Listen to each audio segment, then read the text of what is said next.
by a fellow graduate of Neshoba Cable's Community Television Workshop, Mr. Astolfi. Good evening, Arch. Good evening, Beverly. What have you brought for us tonight?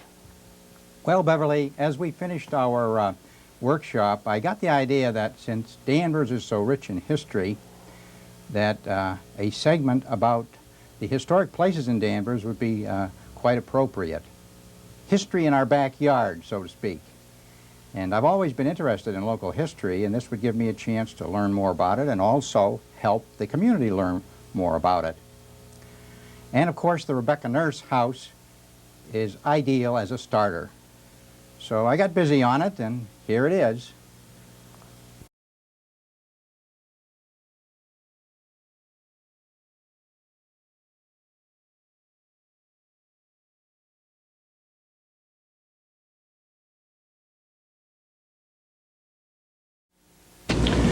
The Rebecca Nurse house still stands on 27 acres of fields, pastures, and woods at 149 Pine Street, restored to near its original condition.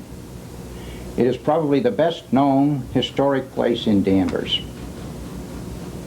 Today we will visit the Nurse homestead through an interview with Richard Trask, Danvers Town Archivist. Dick, what are the things that make the Rebecca Nurse property such an outstanding historic site? Well, Arch, I guess primarily there are a number of other historic houses in the area, but what makes the Nurse house, I think, more interesting to most people is the fact that we have a house on its original setting, and the setting is on approximately 27 acres of land. So you're able, when you visit the homestead, to be able to see the house as it looked at the time of its construction and for hundreds of years after. Most historic houses today are on very small lots of land with a lot of other houses and 20th century obstructions around them. So we're pleased that the Nurse house is on so much open land. Mm-hmm. Can you give us a brief history of the house and its restoration? Mm-hmm. Well, the homestead traditionally was built in 1679 by Francis Nurse, who was a tray maker from Salem town. We say traditionally because whenever we're talking about first period houses built prior to about 1725, we never know exact dates on it. So approximately 1679, give or take 10, 15 years. And the house is a good example of what we call a first period style structure. The house as you see today was not originally built as you see it. It's actually gone through about 3 or 4 different additions. The original structure was only 2 rooms, one room downstairs called the Great Hall, one room upstairs called the Hall Chamber, with a chimney on the side. And as time went on, another 2 rooms were added to the other side of the chimney, and another section on to the rear, making it that very classic salt box look of a traditional New England house. Mm-hmm. What other buildings of interest are there on the property? Well, we have 2 small outbuildings which are original to the property. One is probably an early 19th century shoe shop, 8 feet by 8 foot square. Another structure is another rectangular building which originally was part of a dairy shed which was located right over the well. And both of those buildings are to the rear of the property now. Since the Danvers Alarm List Company acquired the property back in 1976, 2 other structures have been put on the property. One is a house that we rescued on Endicott Street just prior to the time that the Endicott Plaza was being constructed.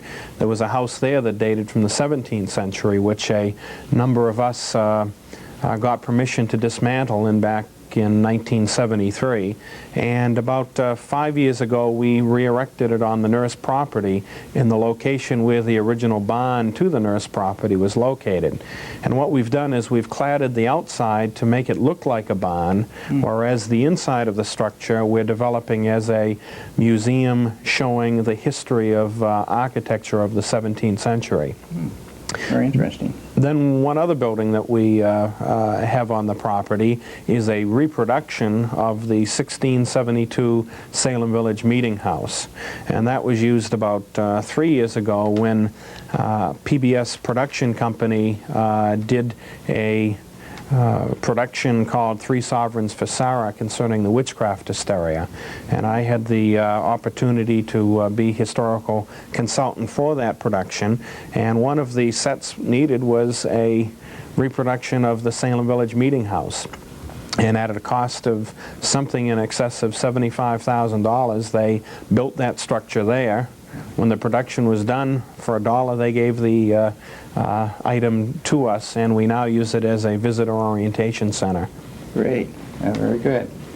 Now, and what are the alarm list company's plans for the future of the homestead? Well, what we would like to do is, and what we have been doing, is very gradually stabilizing the property so that the house will continue to be preserved and utilized for our activities up there. And we've put some safety features into the property, have put a new roof on and some things like that.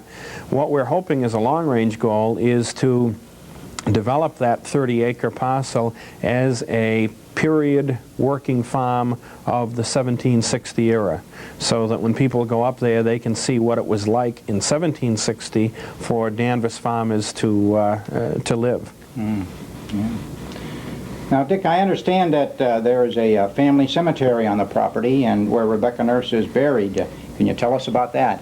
Yeah, the cemetery is located down a winding road from the main focal point of the property, and that is basically very similar to about 50 other little family burial grounds located in the Danvers area. And it was the burial plot for the Nurse family and the Putnam family, which purchased the property subsequent to the Nurse family. We have in the graveyard a monument erected to Rebecca Nurse back in 1885, which has an epitaph written by John Greenleaf Whittier, a famous poet and resident of Danvers at the time. And tradition says that when Rebecca was hanged, her children brought back the body to her family homestead for secret burial. And the best guess is she's located someplace in the burial ground itself. Well, thank you very much, Richard Trask, Danvers Town Archivist. Our tour today did not include the inside of the house because it is not open for visitors at this time of the year, and the many colonial furnishings are not in place. We will return later on this year for a visit inside the house. In the meantime, you can be looking forward to visiting the Rebecca Nurse house in person this summer. It is open from June 15th to October 15th on Tuesdays through Saturday from 1 to 4:30 and on Sundays from 2 to 4:30. I'm Astolfi for Danvers Diary.